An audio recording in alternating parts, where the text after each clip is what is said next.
Obviously, I represent a rural constituency, and there are many challenges, and I talk to providers, and especially in rural areas where the support staff is probably not what it is in urban areas. I'm not complaining about that, but the recovery audit contractor issue has had a significant impact, and it just has frustrated a lot of providers.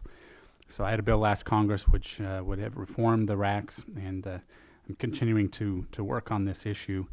But I was wondering, now the Commission made several recommendations for the RAC program. Can you touch on those recommendations perhaps, and maybe give a brief rationale for each one? I don't want to put you on the spot, but if you do have those handy. No, I do have handy. This was in our most recent report. I figured it would come up at some point. So with respect, just focusing on the RACs, and we also made recommendations on beneficiary protections, but just on the RACs, we basically said three things. That instead of the RAC review being very comprehensive and hitting all kinds of hospitals, focus the RAC efforts on hospitals that have aberrant patterns of one-day stays. And so in a sense, it's targeting.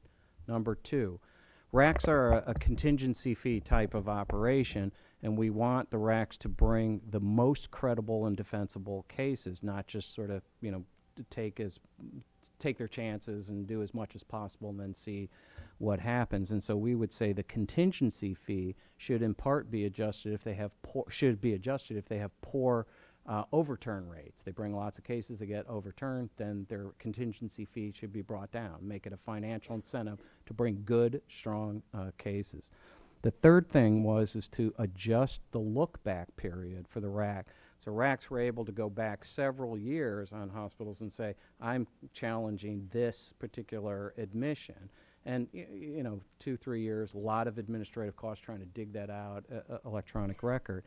And it may be past the point that if the claim was denied, that the hospital couldn't bill for a set of outpatient services that they did provide. So you might say, well, this inpatient was unnecessary, but they did provide some outpatient services coming in the door, if you will. And so we said that should be better aligned so that the hospital has the ability to make this calculus. I can defend this case, and so I'm going to appeal.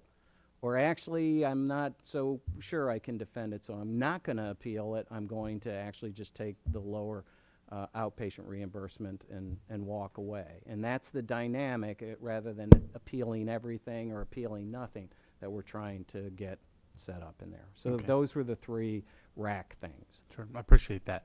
Shifting gears here just a bit, I represent a number of critical access hospitals. Some are they're all rural. Some of those are actually remote.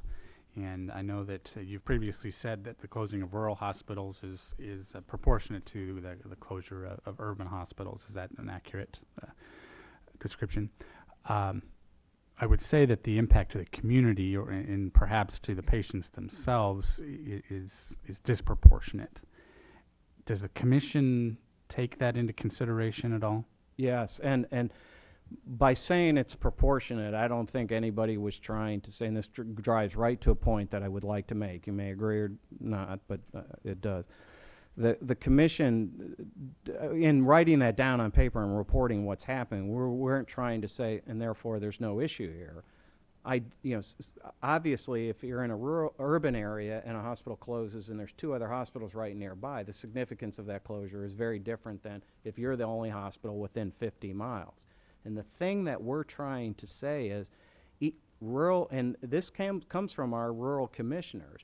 First of all, think of rural this way. There's rural as in 50 miles from any other provider on a hilltop, and there's rural adjacent to an MSA. You're right across the border from, a metropolitan statistical area.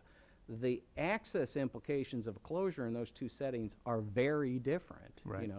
You might have to travel somewhat further into the MSA, but you still have access to something. And so the point that I think the Commission has been driving at for several years is think about the supports that go out to rural areas, and what you want is to really support that isolated, low-volume provider, because they can't ever be expected to cover their costs. They're too small. There's not enough admissions that roll through or outpatient visits to cover their costs, and there's no other alternative.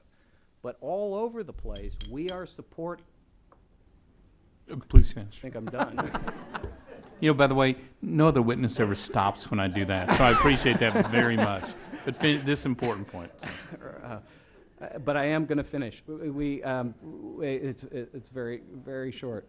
A lot of our current supports for rural areas kind of make it critical to the community to hang on to their hospital, even if that hospital is close to another hospital. And they both have low volume, and bluntly, they are more likely to have low quality. Whereas if there was a consolidation, they might be economically more viable and might even improve quality there. Thank you. Sorry Good. about Thank that. you, Doctor, and thank you, Mr. Smith.